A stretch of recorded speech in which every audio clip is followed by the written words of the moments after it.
Ողջույն Նորագիր Նյուզի սիրելի հետևորդներ, եթերում ըստեյությանն է, մեր տաղավարում այսօր հյուրընկալել ենք Հայաստանի կոմունիստական կուսակցության ղեկավար Երջանիկ Ղազարյանին։ Բարև ձեզ, շնորհակալ եմ, որ ընդունել եք մեր հրավերը։ Բարև ձեզ, ես եմ շնորհակալ հրավերի համար։ Սիրով։ Նախ թույլ տվեք ճշտել, ձեզ ինչպես դիմեմ, պարոնով թե ընկերով։ Ընկերով։ Եվ այսպես, ընկեր Ղազարյան, ինչպես կգնահատեք կոմունիստական կուսակցության ներկայիս ակտիվությունն ու ազդեցությունը քաղաքական որոշումների վրա եւ քաղաքական դաշտում, եւ որոնք են այս փուլում ձեր կուսակցության առաջնահերթությունները։ Ցավոք սրտի պետք է արձանագրել, որ այսօր առաջնորդվում են ոչ թե գաղափարախոսությամբ, այլ խմբակային շահերով եւ ամեն մեկը իր շրջապատով, իր հնարավորություններով, թե մարդկային, թե ֆինանսական ռեսուրսների, որը Հայաստանի կոմունիստական կուսակցությունը այդ կողմից շատ բացասական է, այսինքն նկատի ունեմ ֆինանսական առումով, մեր գործունեությունը մենք ծավալում ենք ամեն օր ժողովրդի մեջ, մեր շրջանային կոմիտեները, մենք սովետական տարիներից դեռևս եկած շրջկոմներ ունենք, շրջաներում նրանց հետ, նրանք էլ աշխատում են ազգաբնակչության հետ, իհարկե շատ ավելի ցանկալի էր, որ Հայաստանի կոմունիստական կուսակցությունը ունենար առաջվա դերը, որ կարողանար ազդել նաև քաղաքական պրոցեսների վրա եւ որոշումների ընդունման վրա, իսկ եթե կարողանար Հայաստանի կոմունիստական կուսակցությունը ներգրաված լիներ խորհրդարանում, որ մենք համոզված ենք գնել խորհրդարանի համն ու հոտը, աղը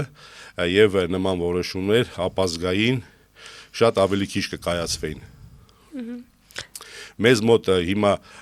շարքերը համալրվում են նոր համագիրներով, նոր երիտասարդներով, մեր երիտասարդները նույնպես զբաղվում են կուսակցության քարոզչության ռոպագանդայով ազգաբնակչության շրջանում, ինչպես հարցումներ են անցկացնում,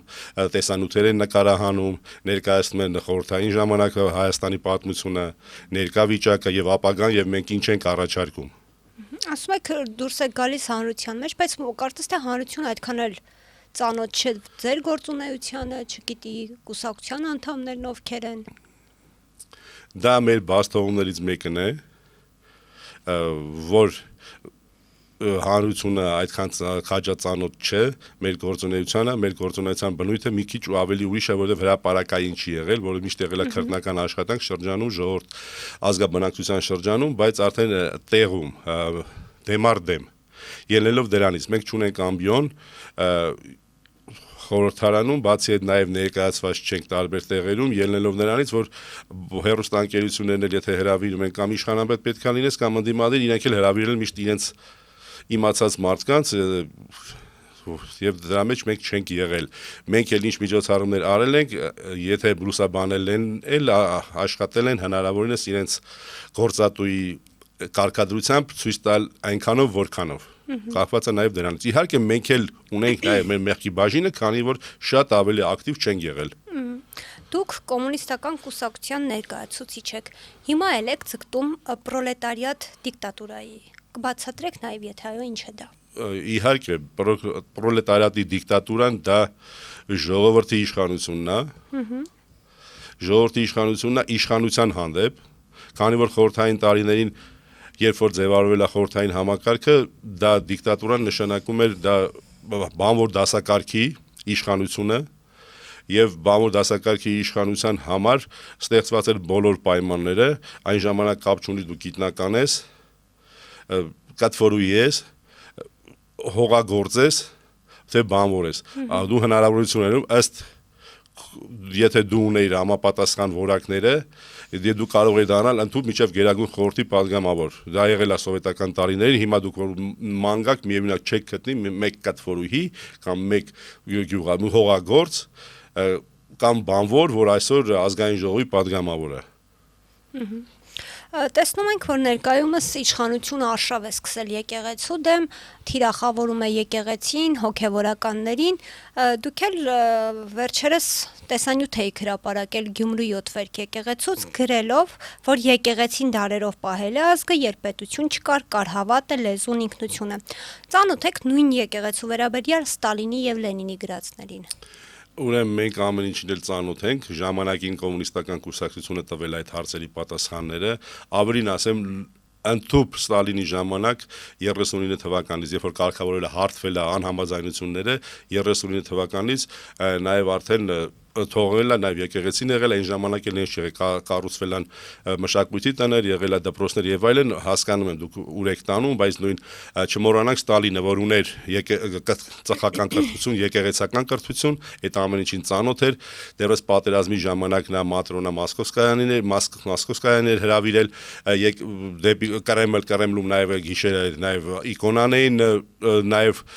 տարածում եւ այլն, այսինքն երբ որ արդեն կազմավորվել է, ամեն ինչ հարթվել է, այն ժամանակ քանի որ սովետական պետությունը նորաստեղծ էր, տարբեր կողմերից աշխարհի եւ իմպերիալիստները, բոլորը եւ սպիտակ գվարդիականները հարձակվում էին եւ հնարավորություն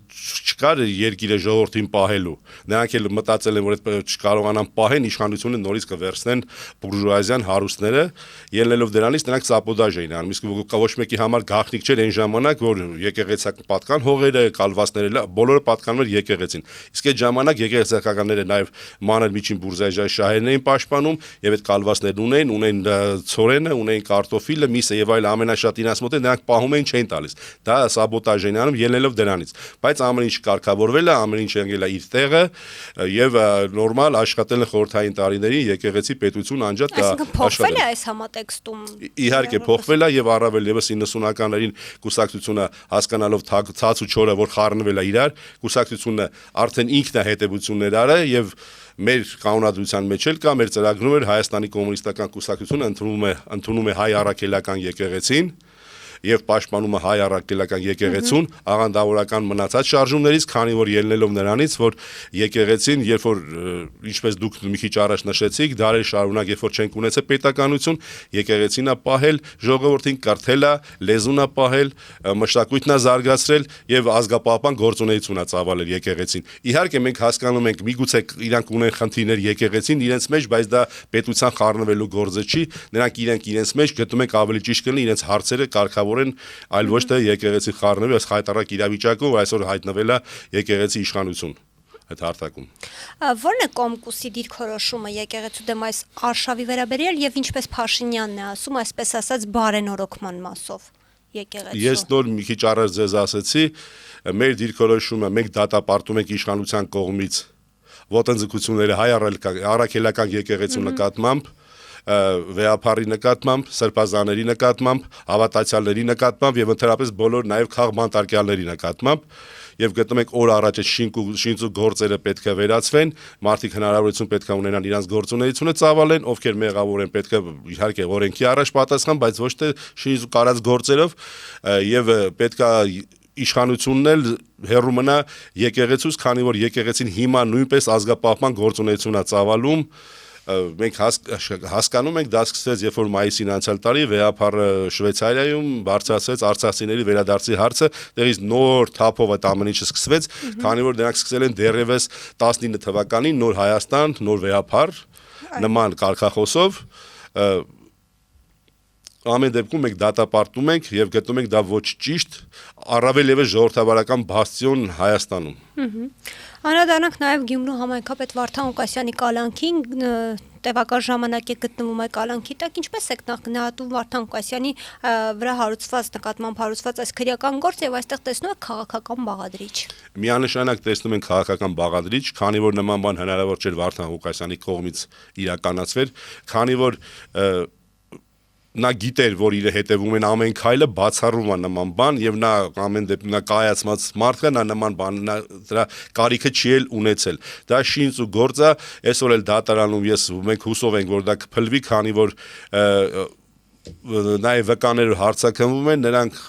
ոչ մի էական բան այդ գործին ոչ ասում են, ոչ ավելացնում են, ինչ որ նախաքննության կա դա է, մարդիկ կամ չեն ճանաչում կամ ասում են նման բան չի եղել։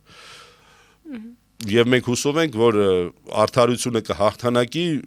ժամանակի ընթացքում Վարդան Ղուկասյանը կվերադառնա իր աշխատանքին։ Վարդան Ղուկասյանի ձերբակալությունը հաջորդեց Փաշինյանի արժամյոնից հնչեցրած մի հայտարարության, որ պետք է Վարդան Ղուկասյանը քաղաքական դաշտից դուրս շպրտվի։ Սա ինչպես կմեկնաբանեք։ Հոկտեմբերի 1-ին դա եղավ ազգային ժողովում, երբ որ իր падգամավորները պայմանավորվածության համաձայն դա այլ կերպ պատասխանել կամ արտաբերել չի լինի,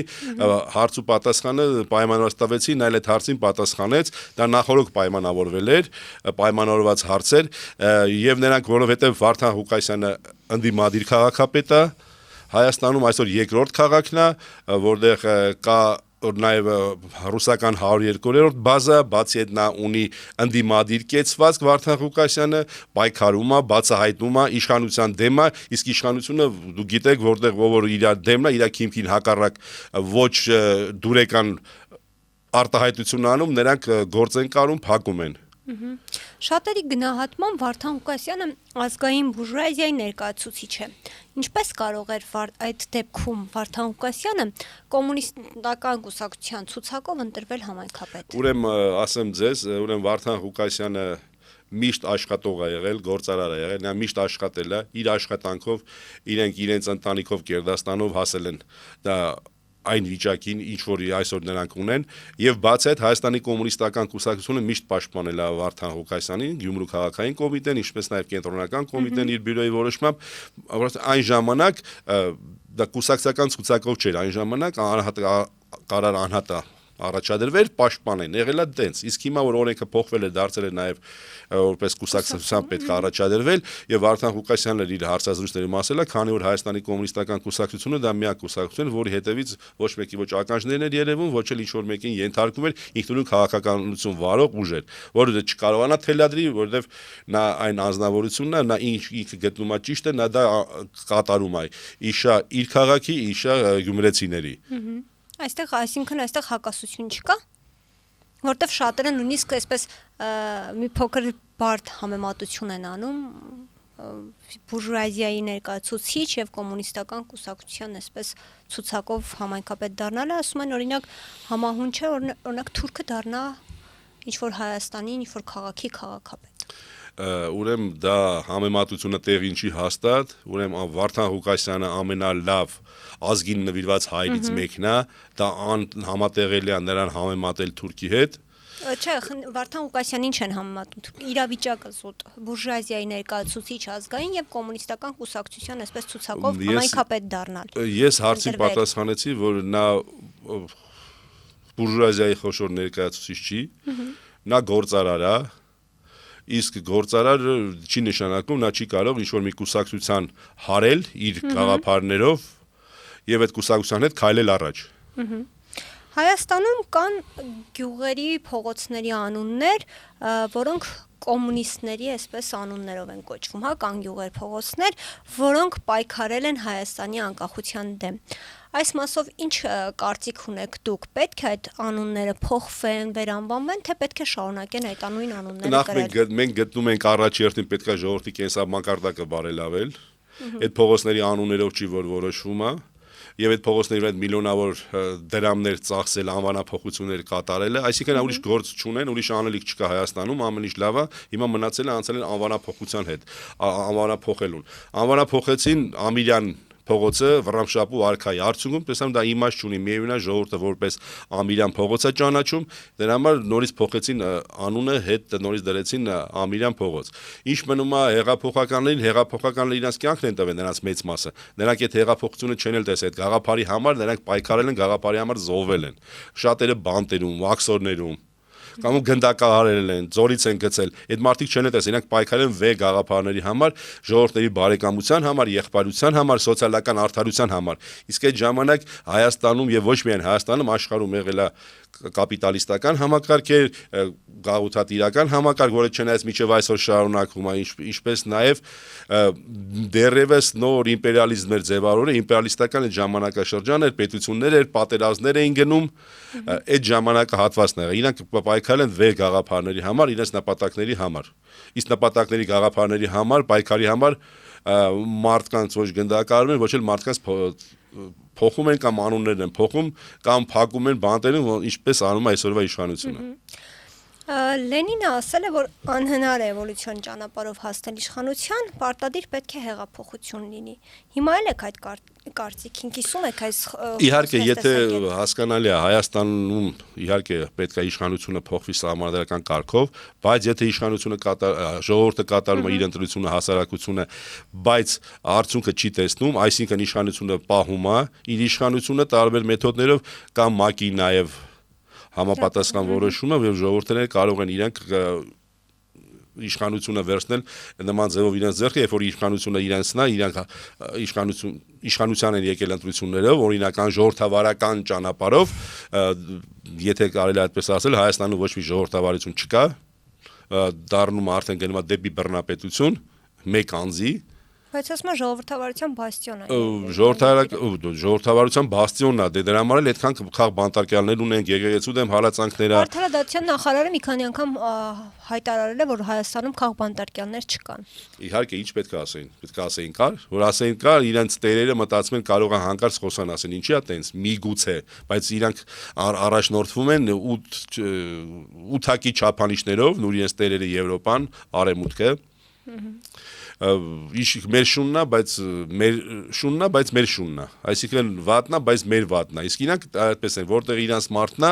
իրանք ամեն ձևով նրան պաշտպանում, որը իրանցը չի, հիմա հականերին էին հանել ոտքի, հիմա ցույցեր են կազմակերպել, տարբեր խիստ հայտարարություններ են եղել, գործողություններ, սանկցիաներ են կիրառել Հայաստանից կեսօր իրանց դրածո ղեկավարն է, դրածո իշխանությունն է, նույն հականերն են, ովքեր ժամանակին սնվել են արևմտյան ֆոնդերից, նորից չանդրակ, նրանք եկել են, որոնք այսօր օրակարգ են թելադրում Հայաստանում, իրենց ձեռք է տալիս, դրա համար աչք են փակում այդ ամեն ինչի վրա։ Խոսեցինք հեղափոխություն անելու մասին, նախատեսում եք դուք հեղափոխություն անել, նկատի ունեմ կոմունիստական կուսակցությունը։ Ես հարցից պատասխանեցի, ուրեմն բոլոր քաղաքական ուժերը որ ստեղծում են, նրանց նպատակը իշխանության գալն է։ Իհարկե, օրինական ճանապարհը, եթե օրինական ճանապարհը չլինի, մնա միայն հեղափոխական ճանապարհը, հեղափոխության, եւ մենք չենք գտնում, որ 18 թվականին եղել է փոխություն, եղել է Թավշյա հեղաշրջում, ավելի շատ իշխանազավթում, բռնազավթում, ժողովուրդը իրեն իրավունք կարող է վերապահել, ինչպես ասի ՄԱԿ-ի համապատասխան բանաձևը որոշումը, որ կարող է ժողովուրդը ինքը ընտրի իր ձևով իշխանություն վերցնի։ Քանի որ ամեն դեպքում այդ ընտրությունները արվում եւ պետությունը պետք է ծառայի ժողովրդին, ոչ թե ժողովրդին ծառայեցնի իր նպատակներին եւ պետությունը ծառայեցնի իր նպատակներին։ Նիկոլ Փաշինյանը անընդհատ պնդում է, որ հիմա արդեն խաղաղության դարաշրջանում ենք ապրում, Հայաստանի եւ Ադրբեջանի միջև այլևս խաղաղություն է, սակայն միաժամանակ նաեւ անընդհատ պնդում է, որ եթե հունիսի 7-ին ընդդիմությունը հաղթի, նույնիսկ ժամկետներ նշելով ասում են, որ մինչև սեպտեմբեր պատերազմ է լինելու։ Ինչպես դուք կմեկնաբանեք նախ այս հակասությունը, հետո հավատում եք, որ խաղաղություն կա, որովհետև Փաշինյանը մեջ է բերում օգոստոսի 8-ին Վաշինգտոնյան հռչակագիրը, Թրամփի ուղին, ասելով, որ դա մեր անվտանգության երաշխիքներից մեկն է, դուք այս մասով ինչ կարծիք ունեք։ Ուրեմն կապված խաղաղության հետ կընտրապայքարը իհարկե նրանք հիմա ժողովրդին վախեցնում են այս ամբողջ քարոզարշավի ընթացքում, որը սկսվել են դեռևս նախընտրական շրջան չի, բայց սկսել են։ Դա ասում են ներքին քարոզարշավ է։ Կուսակցական շրջում են գրասենյակներով եւ այլն, բայց իրականում բոլորս էլ հասկանում ենք ինչ է արվում, ինչի համար է արվում, որը նաեւ սցենարով գրված է, որ ժողովուրդն էլ մոտենում են եւ այլ հարցեր են տալիս, իրենց հետ տարած մարդիկ են, մենք դա անցել են, գիտենք այդ ամեն ինչը։ Դրանից բացի դրանով վախեցնում է ժողովրդին, որ տեսեք, որ մենք չընտրվենք, մեզ չընտրեք, կլինի պատերազմ, նորից ձեր երեխաները կզոհվեն, կգնան պատերազմ կռիվ կլինի։ Իհարկե պատերազմ ոչ մեկ չի ուզում, բոլորն ուզում են խաղաղություն։ Սա խաղաղություն չի։ Խաղաղությունն էլ պետք է լինի որակյալ խաղաղություն, լինի արժանապատիվ խաղաղություն եւ խաղաղությունը լինի մշտական, բայց Ալիևը իր ելույթներում ասում է, ես չգիտեմ հիմա այսօր սենց է 6 ամիս հետո ինչ կլինի, իրավիճակը ոնց կփոխվի։ Եվ բացի այդ, խաղաղությունը նա է, որ երկու ստեկ փոխզիջման են գնում, բայց դեռ երկու ստեկ փոխզիջման մասին խոսք գնել չի կարող, չկա, մենք տեսնում ենք առօրյայում Հայաստանը միակողմանի զիջում է, հայելային զորքերն է հետ քաշում դիրքերից, տարածքներն է տալիս տարբեր սահմանագծման, սահմանազատման անվան տակ, բայց Ադրբեջանից ոչ մի զիջում չկա, առավել եւս նաեւ գերիները, ռազմագերիները մնացել են եւ Ղարաբաղի իշխանությունները թե ներկա թե նախկին մեծ մասը գտնվում են այսօր բանտերում, բայց ոչ մի քայլ դա այդ ուղղությամբ չի արվում, դա ոչ մի խաղաղություն դա չի կարելի անվանել։ Իհարկե բոլորս էլ խաղաղության կողմնակիցն են, ոչ մեկ պատերազմ չի ուզում, ոչ մեկ չի ուզում որ զոհեր լինի, բայց խաղաղություն լինելու համար նախ դու պետք է պետությունը ուժեղ լինի, ունենա ուժեղ տնտեսություն, դրա հետ ունենա ուժեղ բանակ եւ համախմբված հասարակություն, ժողովուրդ, որը այսօր չկա Հայաստանում, մենք չունենք դա։ Թրամփի ուղին կարող է լինել անվտանգության երաշխիք Հայաստանի համար, որտեղ օրինակ երկրորդ նախագահ Ռոբերտ Քոչարյանն էլ հակառակն է պնդում, որ անվտանգային սպառնալիք է դա մեզ համար։ Ուրեմն անվտանգային սպառնալիք է ելնելով նրանից, քանի որ տարածաշրջանի նախագծող չի, համաշխարհային խաղացողը, որը փորձում է հեգեմոնիան նորից վերահաստատի եւ գրավում է, զավթում է պատմության մեջ մի անգամ էր եղել, երկրորդ անգամ Վենեսուելայի նախագահ կնոջ հետ գողանալ եւ այլն, Գրենլանդիա տարածքը իմ անուն մերնա տարածքը նաեւ Տրամպի անունով կամ ԱՄՆ-ի անունով եւ այլն, բայց տարածաշրջանի խաղացողները դա Ռուսաստանն է, դա Իրանն է եւ Թուրքիան է։ Իսկ նրանց դա ամեն դեպքում դա դուր չի գալիս, ինչքան էլ Թուրքիան, որ հասկանալի է դաշնակից ԱՄՆ-ին, ՆԱՏՕ-ի անդամ է, երկրորդ ամենամեծ բանակն ունի ՆԱՏՕ-ի, որը մեր տարածաշրջանում է, լավագույն դեպքում նաեւ Թուրքիայի դեմքով է հանդես գալու Արևմուտքը, Ամերիկան, եւ դա մեզի ոչ մի լավ բան չի բերի, քանի որ դեռևս նախաստորագրված է ոչ մեկ չեն իմանում։ Ինչա շատներն ասում են նաև Տրամպի ստորագրությունը չկա, բայց ամեն դեպքում դա խնդիրներ առաջացնելու եւ դա իմաստ ուներ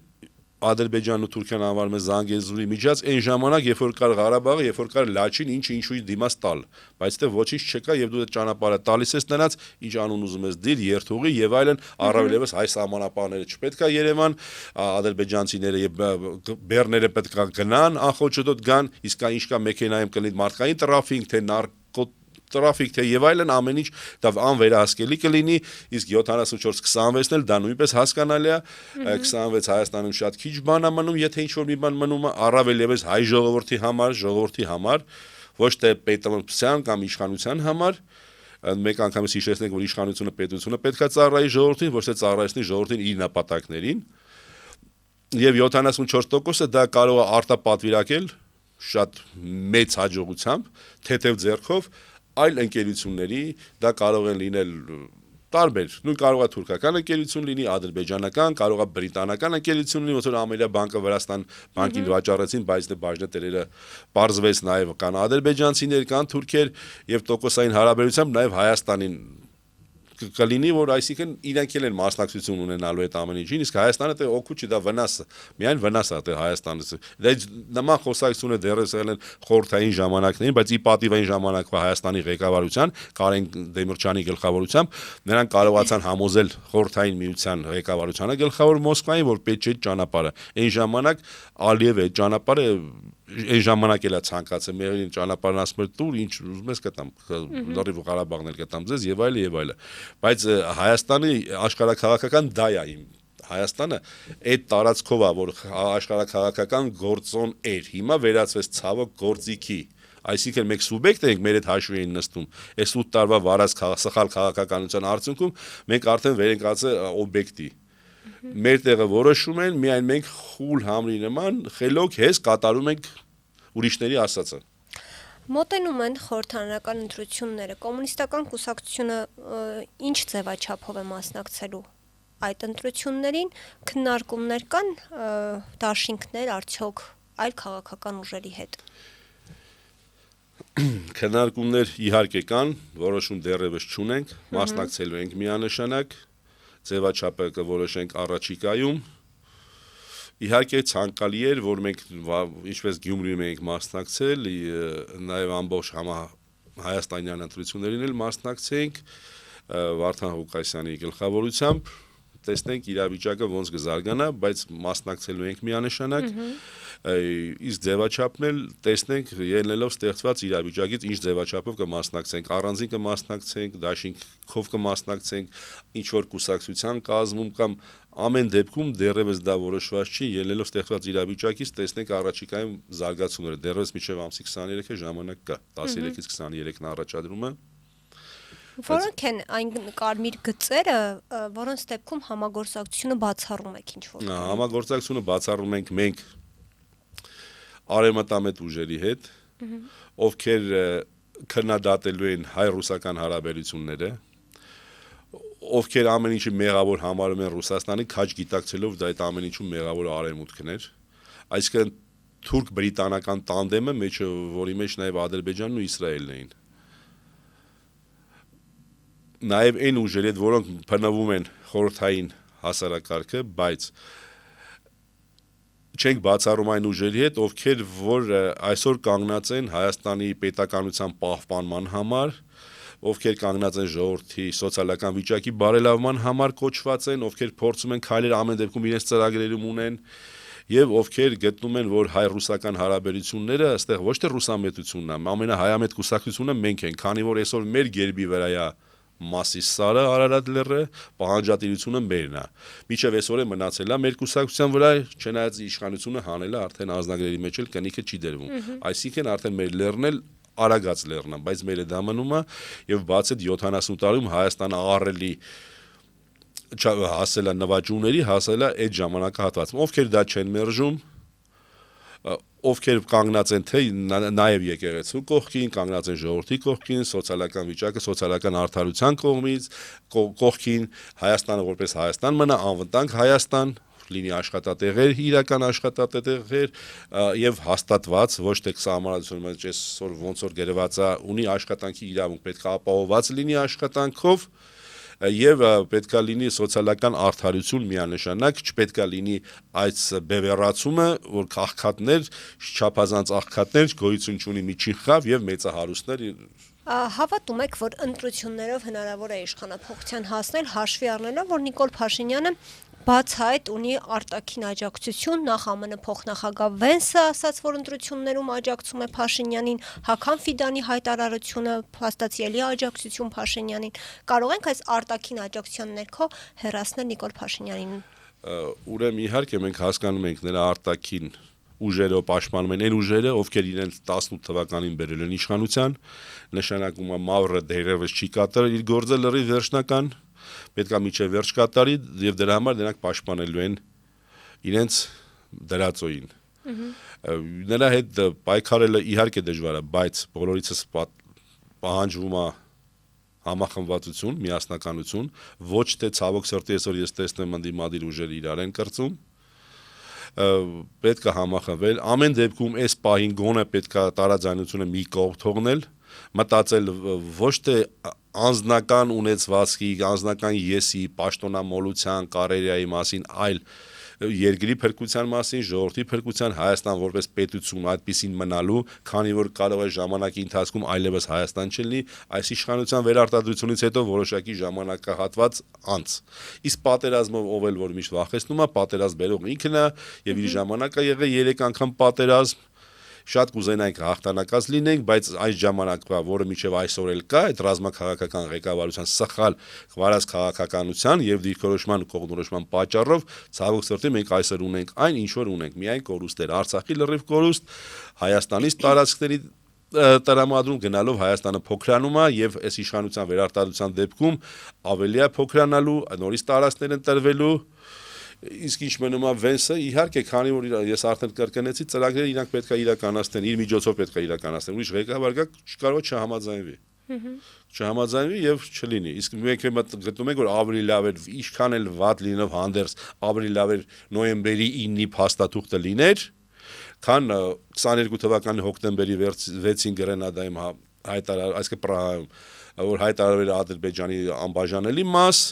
որից հետո այն սկսվեց այն ինչ որ սկսվեց, ցավոք սրտի ամեն ինչը մենք կորցրեցինք, Արցախը կորցրեցինք, գոնե կմնար 25% Արցախը, գոնե կմնար Լաչինի միջանցքը, Հայաստանը Լեռնային Ղարաբաղին կապող, մենք գտնում ենք ավելի լավ է դա լիներ, քան թե այսօր ինչ մենք այսօր ունենք։ Սա շատ վատ է եւ սա վերջնական չի։ Միևնույն է իրանց տերերի պահանջները ավելի են մեծանալու, ախորժակը ուտելուց է բացվում, ավելի շատ են ուզենալու։ Իսկ մենք գտնում ենք, որ ճիշտ է, մենք ունենք ռազմավարական դաշնակից, պետք է մենք կարողանանք խորացնել հարաբերությունը ռազմավարական դաշնակցին, բայց որ միշտ, բայց ոչ թե այդ ամբողջ ընթացքում փորձել փնովել, վնասել այդ հարաբերություններին իշա ուրիշների, մենք չենք բացառում ուրիշների հետ թող լինեն գործընկեր, բայց դաշնակիցը ռազմավարական եւ որի հետ ունես սերտ հարաբերություններ եւ կապված ես դարեդար եւ ապացուցել են ոչ մեկ անգամ որ միշտ են ծանր պայն միգուցե ուշ են հասել բայց ամեն դեպքում հասել են փրկել են հայ ժողովրդին հայ ազգին թող նայեն պատմությունը պատմիչներն էլ կոմունիստներ չեն եղել նայն նրանք գրածը եւ իզուր չէր որ ասենք Խերիմյան հայրիկն ասում էր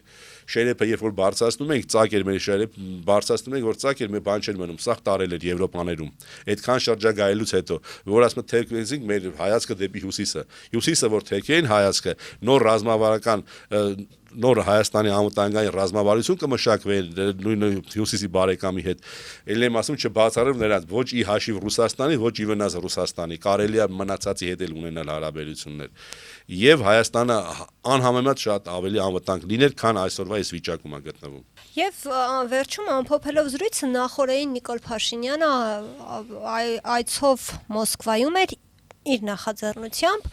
ձեր կարծիքով, ձեր գնահատմամբ ինչ ընտրությունների նախարժեմին Նիկոլ Փաշինյանը ցանկացավ հանդիպել Վլադիմիր Պուտինին, ինչ կարող էր խնդրել Վլադիմիր Պուտինից կամ ինչ կարող էր Պուտինը առաջարկել Փաշինյանին այս փուլում։ Դե ամեն դեպքում մենք գիտենք այն ինչ որ տեսել ենք, ինչ որ ցույց են տվել, այդ ցույց տվածից էլ կարելի էր որոշակի բաներ տողատակել հասկանալ, նախընտրական քայլ էր իր կողմից, փորձելով նաև որոշակի ոչ թե ռուսամետ, Ռուսաստանի հետ հարաբերությունների կողմնակիցներ նաև մեկ անգամ եւս իր կողմից աջակցություն էր նաև ուզում Ռուսաստանի նաև մյուս կողմից ցույց տար տեսեք որ ես կարողացա Ռուսաստանի ղեկավարի մոտ բաներ ասել չնայած այնպես չի որ ասելուն պատասխան չեղավ պատասխանն էլ ստացվեց